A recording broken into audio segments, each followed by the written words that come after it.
she's doing okay. She's in Prague.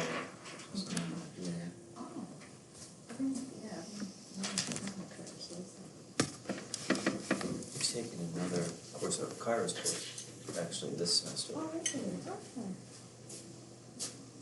Good morning. Good morning. I can't figure out not only where but how to sit. You just fit in the seat facing us, and then if you're sitting with someone in your bubble, you can turn a seat around. But if you want your privacy, you can sit facing away from us, so that we're not kind of... Very logical, yeah, great. And if you want to play Battleship with your friend, you can sit opposite each other. So if you're in a bubble together, you can turn the chairs around. Choices. Yeah. God, hasn't it all made life difficult? Yeah. Wow, you're also punctual. This is great. That's fantastic. Shelf space. I've got time to cut my hair. That's okay. Yours is a little more rude than mine. You can move around seats, they're just sort of arranged a bit weirdly like this to cater for bubbles, and so you can just sort of scribble them around. But if you are in the same bubble, you can turn the chairs around and sit next to each other, right? Yeah. Cool. If there was a prize for best mask, I think it would be a dead heat between the man over here with the yellow and purple mask and this incredible floral mask, which probably would actually win. Did you see the one on the television where the guy had a smile? And it just looked like his face. Yes, Great. it was well That's done. good. Yes, it's very like Cool and a that. little bit It just creepy. looked like his face. Is the competition still open? Oh! And we have a winner. Oh, very good. And we have a winner. First among equals. First among equals. I've made 56 of them. Right, it's 9 o'clock, so we'll get started because sessions are pretty tight together. So my name's Sue, I work here. So I'll just run you through health and safety first of all. If you need a loo, go down here against this wall, two green doors down on this wall.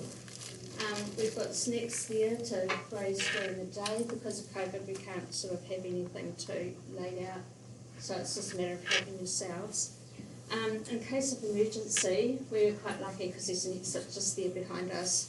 So you just smash through that door basically and go out to the grass and follow a staff member's lead, but not me because I'll be panicking along with everyone else. At least you're honest. Yeah. Let's hope for an emergency. So well prepared. See how it reacts. So I think that's basically it. I'd just like to welcome you all here on behalf of the library and the Manawatu Writers Festival. So without further ado, here's Tom. We'll hand over to you. Sure. Kia And- koto. Yeah. Sorry, and Tom. And Tom, yeah. Tom and Tom. Two Toms. Yeah. Yeah. Spelled differently. Yeah. I'm just here to moderate. We're really all here today about Tom and this wonderful book, Hazelwood, which we'll talk about in just a moment. I just want to let you know that we're not going to chat to you for the entire 90 minutes because we're not quite that malicious. So we'll just talk for maybe about an hour, maybe not even quite, and then open things up to some questions and let you actually maybe leave a few minutes early, which would be, I think, a relief. So I want to just talk to you about this book, but I want to talk to you about Tom. So Tom Doig is a writer, editor, academic, and doctor of journalism. He's born and raised here in Wellington, and then has lived in Melbourne for 2 decades. Yep. And his first, well, I don't know if it's his first book. An early book is, I thought this is a great title, Moron to Moron, 2 Men, 2 Bikes, 1 Mongolian Misadventure. And that's in 2013. That sounds like an interesting one. Yes, that was number 1 book. Okay. And then a book, The Coalface, 2015, winner of the Oral History Victoria Education Innovation Award. That's 2015. Mm-hmm. That sounds like I can see your sort of interest building a little bit. Yes. And then this year, 2 books out. We've got Hazelwood, which we'll talk about in a moment, and another book that you're actually editing, Living with the Climate Crisis. Yeah, that's Bridget Williams' books. So this is a good year for you in books? Yeah. I mean, it's funny because this was meant to be out last year, and it was delayed for a year. We'll get to that. Yeah, it's part of the whole story. Yes. But then, there's this Bridget Williams book that I'm actually on deadline with, and I was working on quite late last night, and I'll literally run home after the session and keep working on it. But thank you for that introduction, Tom. Kia ora koutou, everyone. No whanganui atara ahau, ko Ngāti Pākehā toku iwi, and ko Tom Doig toku ingoa. So I'm from Wellington, Pākehā. It's lovely to be here. Oh, it's exciting to be here. We're going to talk about this book a little bit. Now, this book, great cover, by the way. Oh, It's it's really amazing, isn't it? I know you probably didn't pick out the photo, but it's really good, I think. No, but I know the guy Doug who took the photo. It's pretty startling. Is that the Doug in the book? Yeah, it's the Doug in the book. Okay. Yeah. Great. So, this is essentially a book about, well, it's about a lot of things, but it's very centered on an event and on a place, isn't it? And one of the things I like about the book and how you put it together is in your prologue, it is very much a prologue because you start with that place and that sort of event. I thought, do you want to start just by reading from that? Because that, I think, will give us some good context. Yeah. Look, I'd love to, because otherwise, look, I'll gloss what the whole thing's about, and I won't do a good a job as this. Oh, I just got louder. I can hear myself now. Well, maybe a little bit less, maybe. Yeah, cause I feel like we're doing okay without it even. So look, I'll read from the prologue, and then I might just read like a little bit from the very first chapter, just to give you a taste of the flavour of the book as well. And because we've got 90 minutes, we can settle in really. From the floor of the open cut, the rest of the world disappears. Steep banks of coal and clay rise up on all sides, 40 stories high. In places, the desolation gives way to wild beauty. Thick tangles of pine, eucalyptus, brambles and grass swarming up the hills. It's like standing at the bottom of a valley gouged by a glacier. Quote, the mine is larger than the size and depth of Uluru, that's Ayers Rock, although it would be a better fit if you turned the great rock upside down, the mine owner, Onji, boasts on its website. Onji Group, known until 2015 as GDF Suez, is the largest electricity company in the world. In mining industry speak, the Hazelwood coal mine is a, quote, void. The Hazelwood void is so large, 7 kilometres long and 4 kilometres wide, that it creates its own microclimate. The space left by 1 billion cubic metres of disappeared land can be a couple of degrees cooler at the bottom than at the top. On freezing winter nights, fog forms in the emptiness before seeping out towards Morwell. The town sits in the centre of the Latrobe Valley region and is home to 14,000 people, nearly a century of proud mining history and some of the worst disadvantage and inequality in Victoria. But from the bottom of Hazelwood, you can't see anything of Morwell. All you can see is the mine. At a lookout on a ridge just east of Hazelwood, visitors can peer down into the gouge, where vast dark terraces of coal are crisscrossed by light grey roadways and switchbacks. These cliffs are known to the miners as the Northern Batters. They look half natural, half artificial, a cross between an amphitheatre and a canyon. Hazelwood's Northern Batters alone are 3 kilometres across and 130 metres high, as tall as the Sydney Harbour Bridge and more than 3 times as long. That's an Australian reference. From the lookout, it's also painfully obvious how near the Northern Batters are to Morwell Township. At the closest point, less than 400 metres. The only thing separating the town from the mine is the Foreland Princess Highway and the grass struggling to grow on either side of it. Morwell is roughly the same size as Hazelwood Mine. Were it not for the highway, it might be difficult to tell where the mine stops and the town starts, where the void ends and life resumes. The Hazelwood open cut brown coal mine caught on fire on the afternoon of 9th February 2014. It burned out of control for 45 days, more than 1,000 hours. Workers were still putting out the last of the fires in early June that year, 100 days later. Toxic smoke and gases choked the Latrobe Valley, where more than 70,000 people live within 20 kilometres of the mine. Carcinogenic brown coal ash fell well beyond the valley, as far away as Warragul, 50 kilometres to the west, and Sale, 60 kilometres to the east. Short-term health problems included stinging eyes, sore throats, headaches, chest pains, difficulty breathing, rashes, nausea, metallic taste in mouth, diarrhoea, vomiting, bleeding noses, bleeding gums, and bleeding eyes. An estimated 23 deaths resulted from the fire. The medium and long-term health effects remain to be seen. The fire was one of the worst industrial disasters Victoria has ever experienced. It may also prove to be one of the worst public health disasters in Australia. I wrote this a couple of years ago before those even worse fires and then COVID. So now I'd say it would be the third worst disaster in the last 6 years. Still not bad. Yeah, it's still bad. It's just this world we're living in. It was, quote, a world's first in terms of prolonged adverse air quality, according to the Environment Protection Authority Victoria. And again, that feels a little bit dated already. Environment Victoria described the smoke as, quote, possibly the worst incident of environmental pollution in our state's history. But the fire was foreseeable. The disaster was preventable. So that's the mine, which is a big character, and that's the kind of overview of the whole story. But in case that sort of sounds too dry or too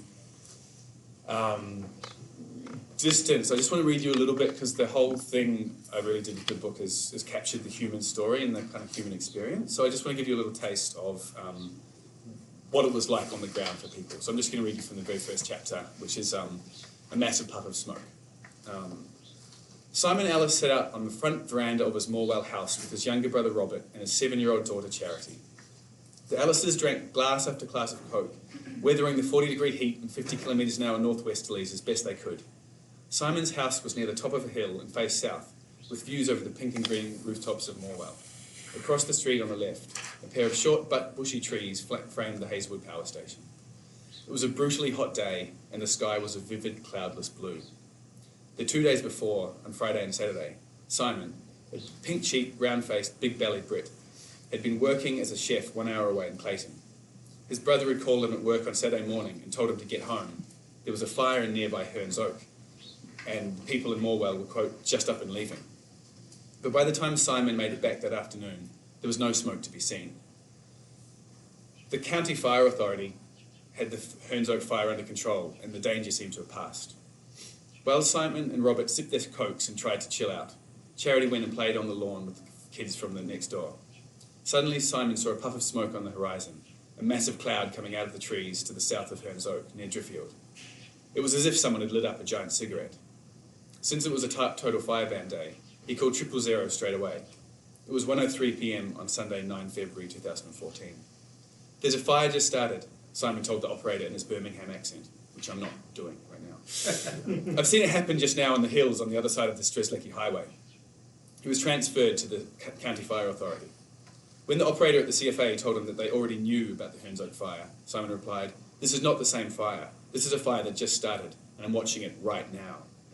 In the space of that short phone call, the column of whitish smoke had become a thick grey plume that towered into the sky.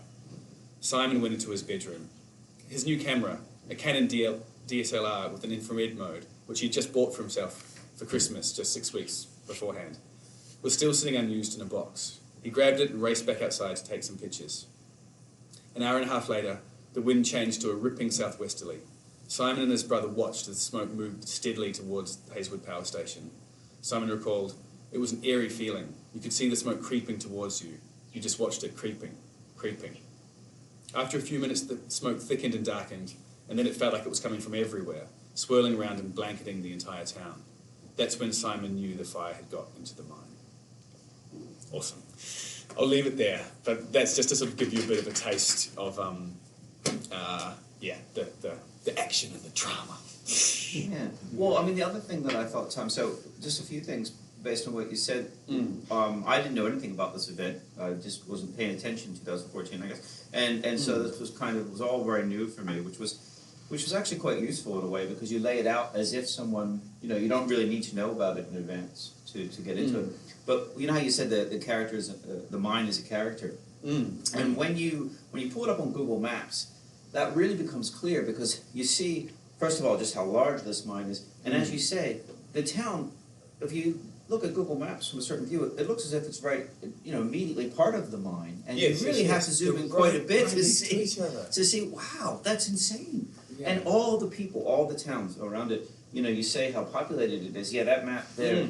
So that's the town of oh no, sorry, I was pointing, that's the mine, the dark smudge, and then that's the town as the light smudge, and that line is the freeway. But you can see there's no gap, right? It's crazy. And when you look on Google Earth, it really, so I had it open almost the whole time I was reading. I had Google, and I just kept saying, I'm following people around. So the other thing that you do that I thought was really cool, that you start in this opening here, is that you you take us into the lives of the ordinary people who were affected and then who stepped up to do the activism.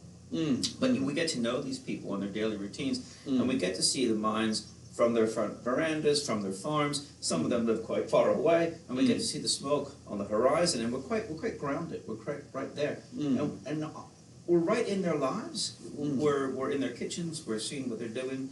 We get to know them quite well. And one of the challenges, I think, if you're writing about activism, it can get sort of abstract and boring and tedious, and well, they fought this and that.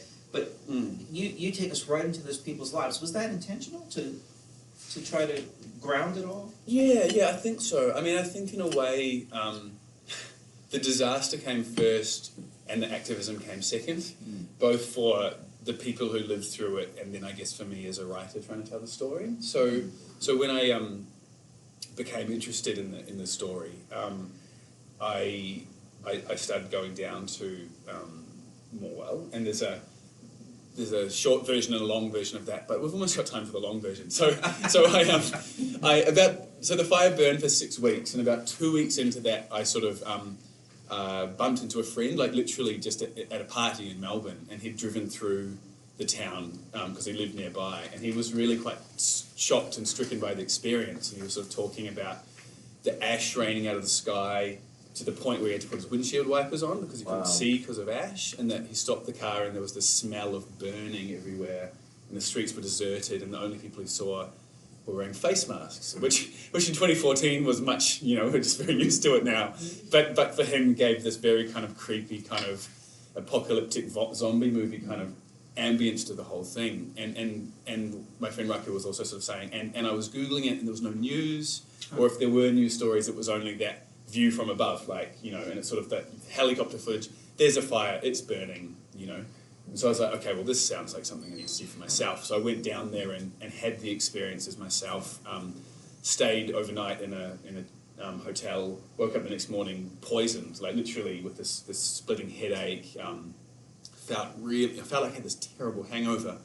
And I promised, hand on heart, I only had a couple of beers that night at the Indian restaurant, but feeling quite ill, and by that night I was coughing up green phlegm, and then the phlegm had blood in it, so I'd actually had the following night. So 2 nights? 24-hour period. Wow. And my heart was racing, my pupils were dilated, and there'd actually been like quite, the carbon dioxide levels were way up that day, and that was sort of 2 weeks in the PM2, which is fine particulate matter. It was up to about 30 times the safe level, and so that was whatever it was for me. But I was also just aware that people were living that, and I was watching people.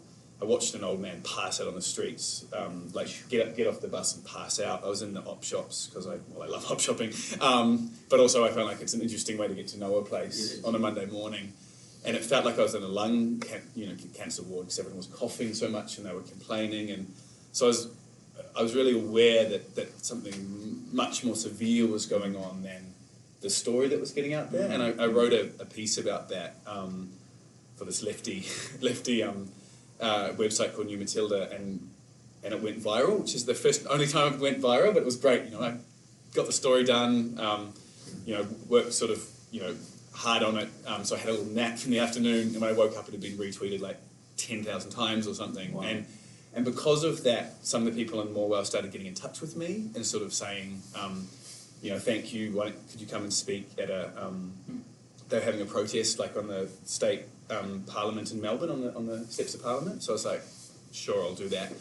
And I was sort of really welcomed into this community, and I did my little speech and they did their speeches, and then we all got invited into the Parliament building, and they went into Parliament, and when they listened to the kind of drivel that was coming out of the politicians' mouths, they got so kind of shitty about it, they started coughing. They did this coughing protest where they started actually going, until the drowning out the politicians, and people were getting kicked out, and it was this amazing scene. And I could read it later maybe, because it was like a really cool thing to be part of. And so... Spontaneous activism. Yeah, it was spontaneous activism. And so I guess, for me it was the disaster first, then the activism second, and I think for them, they lived through this crazy disaster, and it radicalised a whole lot of people. And what really struck me at that protest in Melbourne, because I as a university student, I got arrested and Wellington for some anti-privatisation thing, and I moved to Melbourne and got arrested there. But and I've been to various environmental protests. But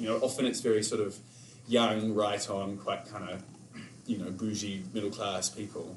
But this was a very different demographic of protest. It was older people, it was working-class people in high-vis vests. It was it was tradies and mine workers and stuff. It was single mums, and it was amazing. It really felt like a much broader cross-section of the community, and people who had never protested before, who had become they were so, traumatised, poisoned, and so abandoned by their government and also by the council, by the kind of authorities who should be looking after them, that they'd turned to take the kind of action that was very new to them. And so that was really exciting to watch, and I met at that first protest, I met this woman called Naomi Farmer, who was a kind of awesome firebrand. She's a classic, right? Classic socialist alternative, lesbian, studying international relations and politics woman. But she'd radicalised her mum, who was much more like a kind of like meek and mild sort of Rotary. This is Wendy Farmer. Yeah, she was a real kind of like had been part of quite a religious, quite a evangelical church, part of Rotary, like very meek and mild, and now was on the steps of Parliament, kind of yelling for revolution, and then Wendy's partner, so Naomi's dad, who was working in the mines as a dredge operator, so a dredge is the massive digger, it's like 100 meters long and it has this giant kind of bucket scoop things like a water wheel. And so he was there to support his daughter and his wife, but he was scared of being caught on camera and losing his job. So he was supporting the protest by hiding around the corner. And he got really sick. He had to work through the fire, and he passed out a couple of times. And I think he actually thought he had a heart attack during the protest, I think probably from the health, but also the stress of it. So while this protest was going on, he was having chest pains and all this kind of stuff. But when I saw those three, I was like, okay, wow, the ratbag daughter, the radicalised mum, and then the guy who's still working in the job and who is bringing home the bacon and earning very good money, but who became a pariah at his work, and he was getting bullied, and people were literally, 60-year-olds literally like scrawling insults on his locker like they're in high school, grainy scum and all this kind of stuff. So, but that was one of the interesting things, is that so many of these people were so conflicted. Right, because the people that go on to be activists, first of all, it's really completely grassroots, right? This is in people's kitchens, quite literally, and we're in their kitchens with them. But these people work at the mine, or their families work at the mine. They have a long history and association with this mine. They have political affiliations that don't lend themselves to activism whatsoever in any way, their background. And suddenly, in a few weeks' time, they're galvanized and they come together and they become political activists. And it was just interesting, the sort of pressures that make people do that and how quickly people can transform. That's right. And it was beautiful to watch. And I watched it, and then I read up on disaster studies, which is this whole subfield of sociology, which is very interesting if you want to dip your toe into that. But so it turns out in disaster studies that often disasters have these kind of stages and typologies that play out, and one of the things that happens often is that communities are affected, governments don't do much about it, the communities get really angry, and they kind of coalesce into these, they call them like what's the word, affective communities. So they've had this kind of emotional response, and then they kind of agitate, right? And in a way you could see that in the States with Black Lives Matter. It's a version of that, or you can see it in other places. And so that was happening, right? So these people were like, we need to do something, and having Naomi Farmer there, who had that kind of activist experience from Melbourne, she was able to go, this is how you do it. And they started organising, they had this huge protest, it was really effective, they got this news coverage, and all this amazing stuff started happening quite organically. They started chatting on Facebook and then having meetings and then hassling the government, and they pushed for an inquiry to happen, which did happen. It was a pretty toothless inquiry, so they pushed for another one. But one of the things that was super, super amazing, and I could actually, since we got plenty of time, maybe I'll read a little bit from this. And I was there to see this, is that some of the people, so everyone's getting sick, right? People's dogs are dying, people's chickens are dying, all this kind of, people are passing out, like it's a real kind of bad time. And after a few months of this, or a couple of months of this, there's this woman called Tara, and she gets like the Moe, I'll try and see if I can find it. She gets like the RSL, like the RSA kind of newsletter, right? And it's like, hope everyone's going all right. This is just, it's a hard time for everyone. There've been a lot more funerals in the last couple of months, so I hope you're looking after yourselves, kind of thing.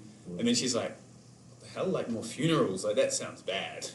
And so, they apply to get the stats, the obituary stats from the government, and government just doesn't hand them over. And because it's a bureaucracy, these things can take a while, but they just wait for weeks and it just doesn't turn up. So she was like, well, bugger that. And they just went and got the old copies of the Latrobe Valley Express, like the local newspaper. And I thought that was great. They just tallied up the obituaries in the back, and did like back of the napkin calculations. Oh yeah, so this is the bit from Tara. A few days later, Tara walked into their kitchen. Ron's copy of the Moe RSL newsletter for April-June was on the table. She picked it up and started reading it, only half paying attention to the President's report, at least at first. Well, once again, time has flown by us. Sometimes I wish it would slow down a bit. We have lost more members this last 3 months than I would like, as the number of veterans slowly fades away. We've also had more members in hospital than normal. I know that the age group doesn't help. To all who are poorly healthed at this time, I send you my wishes to get well quickly. So that was the kind of oh shit moment. And so they go off and they sort of basically start being amateur public health experts, right? Amateur epidemiologists. The kind of stuff that's become, I think, far more normalised for all of us because of COVID. We're used to thinking about epidemiology in ways that we really weren't six years ago or whatever. And so they get these stats back and it looks bad, right? It looks like there's dozens of extra deaths kind of thing. And so they take that to the ABC, and the ABC takes it to this professor, Adrian Barnett, and he does his calculations. And he gets very similar results to this guy, Ron, who's this sort of like one-legged biker turned, IT dude living in a shed at the back of Moe. And the results are really close. And so they break this story on the news. And I was actually, I'd gone down to Wendy's house and I was... I called her up and I was like, I'm coming down to the Latrobe Valley, do you want to catch up for an interview? And she was like, yeah, we'll catch up for an interview. You can live in my spare room if you like. And I was like, what, really? She's like, yeah, I've already got another activist guy like you in the other spare room. So there's, the more the merrier. And so I just got embedded in this community, like almost, and to be fair, it was almost Wendy prodding me as much as, it wasn't me being a crusading, gung-ho journalist as much as her going, come on, get the story, and like really kind of, I was her pet journalist in some ways, But it means, and within a couple of days, news crew were turning up and filming in the kitchen, and they were like, get in the shots, and I was like, I don't want to be in the story. So I was literally hiding around the corner, like Brett had been doing. Can we come back to that point then? Yes. That's an interesting point. Yeah. And so then I'll read you a scene that I was here for on the couch, but I'm not in the little scene, right? So this is the news story when it airs on a Friday night. The story aired the next night, leading the Victorian edition of 7:30 report. Tara, Ron, Julie, Dean and Dinah came over to Wendy's house to watch it. Considering they were about to watch a news report about aneurysms and epidemiology, it was a remarkably upbeat gathering. After all their hard work, finally they were getting their message out there. Dee turned up grinning ear to ear, carrying a bottle of vodka and wearing a homemade headband with miniature yellow canaries bouncing on springs. It was her personal air monitoring device. The 7:30 report started. The name of the Hazelwood story was Fatal Fire, ? The group cheered. Anyone in Morwell can understand that message, Dina said to raucous laughter. The room fell silent as a tearful Carrie Ann told her story, intercut with dramatic shots of a smoke-shrouded Morwell. He never suffered a headache in his life, she said of Harry. He was as fit as a Mallee bull. The story cut to some old footage of the protest at Kerno Hall in March. A man in the audience stood up and railed against GDF sewers, yelling, "These people, they're criminals." "I remember that guy," Wendy said, and her guest chuckled in agreement. "We couldn't get him to shut up." Next, the ABC had an interview with Professor Adrian Barnett, who made a very strong case for a spike in deaths. Given the births, deaths and marriages data, I was able to look at whether there was an unusual number of deaths during February and March in 2014. My analysis shows there's an 89% probability that there was an increase in risk of death during that time. there was about a 15% increase in deaths, which translates to around 11 extra deaths for the 4 postcodes. This was just as wrong that amateur epidemiologist had first suspected. Then the show cut to a carefully worded denial in a Department of Health email. No increase in deaths in Morwell during the period of the Hazelwood open cut mine fire. You liars, Wendy yelled. Tara frowned. That might be technically correct in actual Morwell town during the actual fire. The feature finished with a voiceover. The state coroner, Ian Gray, said he'll consider a request for a coronial investigation after receiving information from Voices of the Valley. A small cheer went around the room. Then 7:30 crossed to a live studio interview with the state's opposition leader, Labour's Daniel Andrews. Before Andrews was interviewed about the East-West Link freeway controversy, host Josie Taylor asked him about the story he had just seen. Do you think that the mine fire inquiry should be reopened? Taylor asked. I think that it should be, Josie, Andy replied. He started saying something else, but in Wendy Farmer's living room it was drowned out by a huge collective yes! So that was very much one of the peaks of the activism, right? That was like, you know, a bunch of ratbags who had just had this huge win and basically forced this politician who is now, you guys probably know of Daniel Andrews, right? Because he's dealing with all this Melbourne stuff.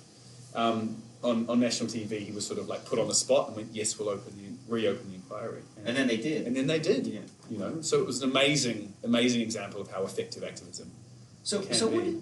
so you, like you said, Wendy was sort of pulling you in. What do you think you learned about activism? How is it most effective? What did you take away from these people that you spent so much time with, that you were embedded into, about being an activist? God, that's such a great question. And I want to answer it well because it's such a good question. Look, I think activism is something that, because I've been worried about lots of things for a long time and gone to protests and been involved in things and then also got quite jaded and cynical and burnt out and then got keen then burnt out again. So I think one of the things that I definitely felt about this is that activism works best when it's not one size fits all, but it's very customized. And so there was a specific activist response to a specific problem, right? And it was able to be very effective because there was a fire in the Latrobe Valley and then Voices of the Valley formed, and it was local people who wanted a very specific response and were able to push for very specific things.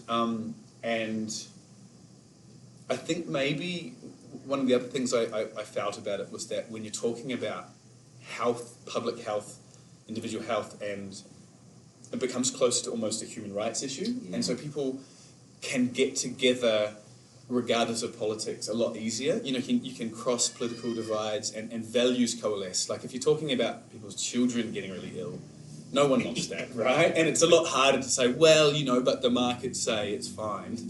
You know, a lot of that kind of stuff drops away. So people were able to really... So it wasn't politicized in a way? It wasn't. In a way, it wasn't. In a way, it sort of seemed to transcend or hit a bedrock of values that was more. Of course, it's very easy to kind of say, let's all... you know, no one wants to die. No one wants to get sick. You know, that sort of seems like a universal value. What actually happens next becomes politicised. You know, I feel like the interpretation of that and the action, you always hit a layer of politicisation. Sure. So one of the things that got, so in a way, Voices of the Valley, like they had 6,000 people at the first rally out of a town of 14,000. So it was almost half the town. Wow. If it was Melbourne, it would have been 1.5 million. You know, it was a lot of people. So when people were just saying, we're suffering, stop it, everyone's on board. But as things sort of went through and it became, you know, there was a lot of sort of strength and weight behind Voices of the Valley when they were pushing for kind of health measures. But then there were questions about should it become politicised or not, and then the argument started. Then they actually ran this really interesting campaign and started a separate little splinter activist group called Latrobe Valley First, and they ran an independent candidate. But lots of people in the group didn't like that, and they were like, let's not get involved in all that mucky politics. Let's just focus on health. That stuff gets really gross and weird, and I can sympathise with that. And then politics has its own kind of messes and compromises, and there's lots of stuff in the book if you're interested in that. But then the longer it went on, people sort of dropped off and dropped away until it was sort of like Wendy and Ron were almost the last men standing. And Voice of the Valley now is 4 people. You know, for a while there it was hundreds, and Wendy sort of became this really strong. And it's weird because they did so much amazing stuff, and they literally fought for like hundreds of millions of dollars to come to the Valley in terms of setting up new health initiatives and monitoring this and monitoring that. But they kind of became pariahs in the process and lost lots of friends. And the other thing is, I think in the heat of the moment with a disaster, everyone wants to do something, but as life becomes back to normal, everyone gets over it and it wants to go back. And so one of the things that was really tricky for Wendy as the wife of a power station worker, and also the daughter of a power station worker and the granddaughter, you know, it goes generations deep with her. The simple thing to say is we just want the town to be safe. But in practice that means, okay, make the mine safe. The mine can't be made safe. It's a coal mine. It kills people. Its normal operation kills people, like 20 people a year. So calling for safety becomes calling for shutting down the mine. Right.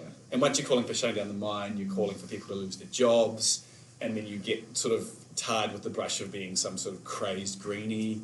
So it becomes deeply politicized. It becomes deeply politicized. And so by the end of the story, the narrative arc for the entire book, and that's something we can talk about as well, 3 years after the fire happened, the coal mine closed, right? And this is a coal mine that should have closed decades earlier because it was only ever designed to run, it was built in the 60s and it was meant to last for 40 years. And instead they privatised it and sold it off, and private owners ran it to the ground. They stopped doing maintenance decades ago, right? Oh my God, yeah. They stopped doing maintenance, and the maintenance just wasn't checked up on because the regulators are super toothless and stuff. It was only because there was this terrible disaster that made such a mess and it was so embarrassing that the regulators WorkSafe had to actually do their job. Because before then, it was literally, and workers were telling this, they'd be like, oh, WorkSafe's at the gate, hold them up for a couple of minutes while we, you know, like blah, blah, blah, blah. And they'd sort of like, you know, close bits off so WorkSafe couldn't see it, or they'd put their hats back, you know, whatever. And then WorkSafe would come through, oh, it's all fine, yeah, cool. But then when WorkSafe actually did their job properly, because they'd been hauled through the coals by these inquiry processes, they were like, oh, these pipes are incredibly like worn to a thin things in the, you know, they could explode with superheated steam and kill people. Too, right? That were like about to collapse, and they just sort of put some railings in front of them and said, "Oh, don't go over there." Yeah, they put some chicken wire around it and said, "Don't stand too close to this boiler; it might explode and kill you." You know, like all this kind of stuff. And there was actually, and this is something you can find photos of online for now because they're in the process of demolishing. But this great big old power station with, you know, big asbestos cladding on the outside, but some of it had like fallen off, and so you can sort of see the blocks missing. These sort of, you know, 5 meter things of it. And then I was like, how did that happen? I was like, oh no, there was an explosion on the inside that blasted superheated steam against the thing and sprayed asbestos chunks over the car park. And luckily it was about 20 minutes after change, you know, like the change of shifts. But if it happened during the shift change, you could have just taken out half a dozen people in the thing. So all this kind of craziness, and WorkSafe for like, oh, you need to do $500 million worth of repairs or we'll shut you down.